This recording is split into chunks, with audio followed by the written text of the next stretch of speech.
अगर आपको एक अदद आशियाने की तलाश है तो राजस्थान आवासन मंडल आपका यह सपना साकार कर सकता है। मुख्यमंत्री अशोक गहलोत ने हाउसिंग बोर्ड की विभिन्न परियोजनाओं का शिलान्यास किया। आशियाने का सपना होगा साकार।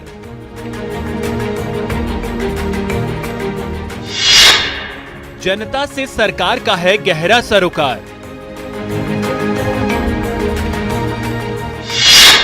सीएम गहलोत का दिल से आभार। शनिवार का दिन बीते एक साल से मुनाफे में चल रहे राजस्थान आवासन मंडल के लिए खास रहा। प्रदेश के मुखिया अशोक गहलोत ने हाउसिंग बोर्ड के किए गए कार्यों पर उसकी पीठ थपथपाई और अपने निवास पर हाउसिंग बोर्ड की 25 परियोजनाओं का शुभारंभ किया। 25 परियोजनाओं का शुभारंभ, जिनमें 14 आवासीय योजनाएं, 4 मुख्यमंत्री जन आवास योजनाएं और 7 परियोजनाओं का शिलान्यास। तो वहीं गुणवत्ता नियंत्रण के लिए RHB सजग ऐप और पुस्तिका का विमोचन भी किया गया। करीब 14 विभिन्न परियोजनाओं का शिलान्यास और शुभारंभ करने का जो निर्णय किया और आज वो संभव हुआ, उसके लिए मैं उनको बधाई देना चाहता हूँ। अभी हम सबने देखा प्रेजेंटेशन, जिस रूप में एक के बाद एक जब से मिस्टर पवन अरोड़ा को जिम्मेदारी दी गई है और जब से धारीवाल जी का मार्गदर्शन मिला है, मैं समझता हूँ कि जो अपेक्षा थी उनसे ज्यादा अच्छा काम करके उन्होंने दिखाया। सीएम गहलोत ने पिछली बीजेपी सरकार पर हमला बोला। उन्होंने कहा कि पिछली सरकार ने बोर्ड को सफेद हाथी के रूप में लिया था, तभी राजस्थान हाउसिंग बोर्ड के बनाए 20,000 मकान बिना बिके ही रह गए। चैलेंज को स्वीकार करता हूं, तो मेरे ख्याल से कई संस्थाएं जो है, जो कई कारणों से तकलीफ में आ जाती है, उनका भी कायाकल्प हो सकता है।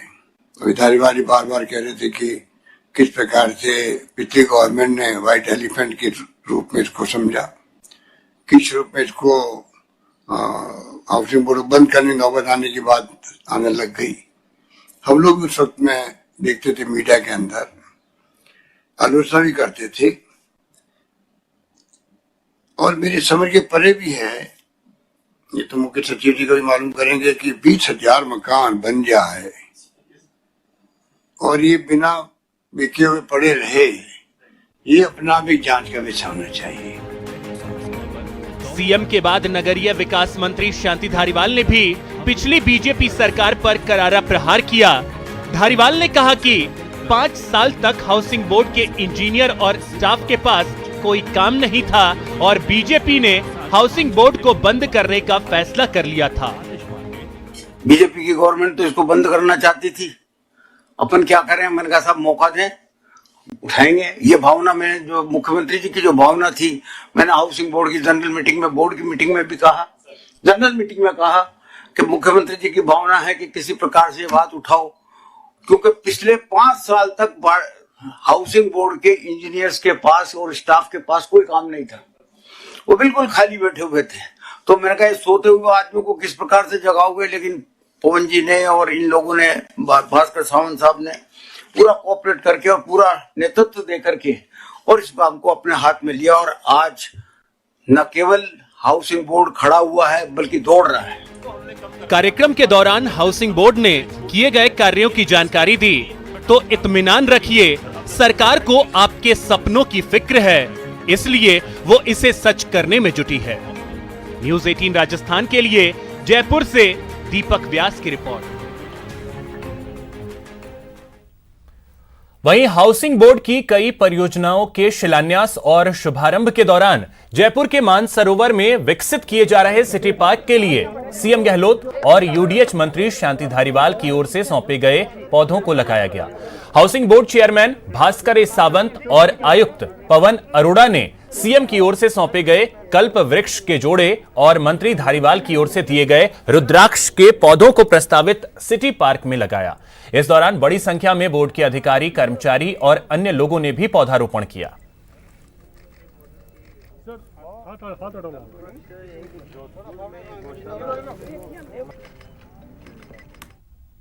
उन्होंने मुख्यमंत्री जी ने कल्पवृक्ष का जोड़ा सौंपा था, मंत्री जी ने रुद्राक्ष का पेड़ दे दिया था। और मुख्य बात जो है जिसके लिए हाउसिंग बोर्ड की टीम और उनके लीडर पवन जी बधाई के पात्र इसलिए है कि मुख्यमंत्री जी से लेकर एक मानसरोवर का आम व्यक्ति तक सारे ही लोगों को एक साथ जोड़ा गया। और अभी जो दृश्य आप देख रहे थे वो बहुत शानदार दृश्य था। केवल पौधे लगाने की प्रक्रिया तक इसको सीमित नहीं रखा, लोगों को इसके साथ जोड़ दिया है। और चूँकि इसकी शुरुआत इस प्रकार से हुई है तो ये मैं मानता हूँ कि निश्चित रूप से एक सफल काम हो जाएगा।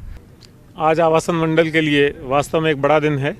अभी दिन में हमने मुख्यमंत्री निवास पर माननीय मुख्यमंत्री जी के कर कमलों से 7 परियोजनाओं का शिलान्यास कराया है।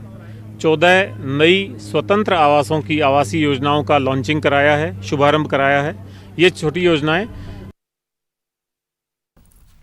वहीं बड़ी खबर आपको बता दें बाड़मेर से है, जहां पर एक बार फिर से कोरोना ब्लास्ट हुआ है। एक साथ 27 नए पॉजिटिव केस आए हैं। ये बड़ी खबर बाड़मेर से, जहां पर 27 नए पॉजिटिव केस आए हैं। बाड़मेर शहर से 19 और ग्रामीण क्षेत्र से 8 नए पॉजिटिव मामले सामने आए हैं। जिला कारागृह में एक बार फिर कोरोना ने दस्तक दे दी है।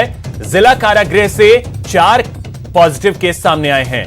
सीएमएचओ कमलेश चौधरी ने इसकी जानकारी दी।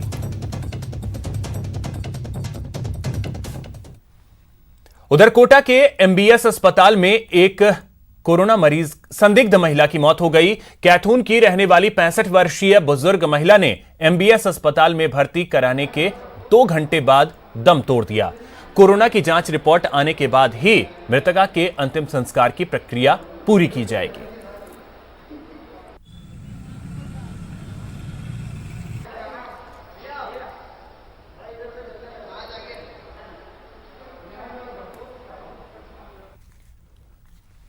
मरुधरा में कोरोना की रफ्तार बेलगाम होती जा रही है, जिसको देखते हुए प्रशासन भी अब सख्त हो गया है।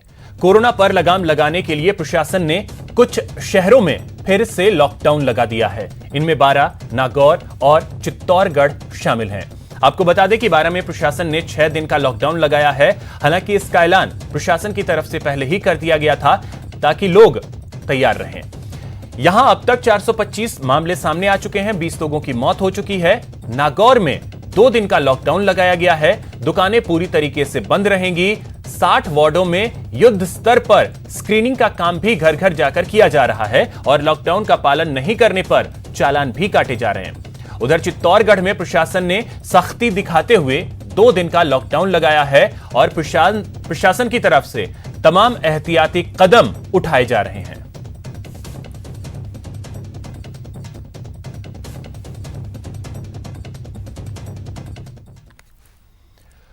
प्रदेश में सरकार कोरोना को हराने के लिए तमाम जतन कर रही है, लेकिन इसके बावजूद कोरोना रफ्तार थमने का नाम नहीं ले रही है। मरीजों की बढ़ती संख्या भी डराने लगी है।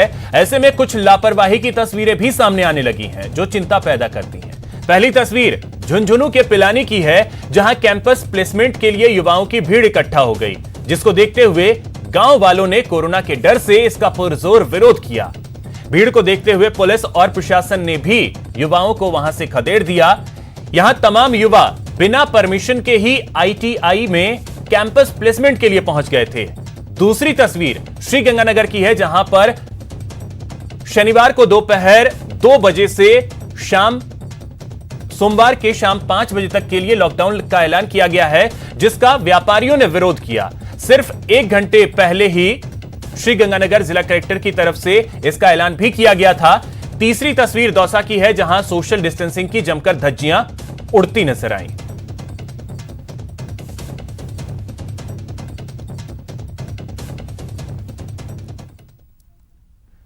तो फिलहाल इस बुलेटिन में इतना ही। नमस्कार।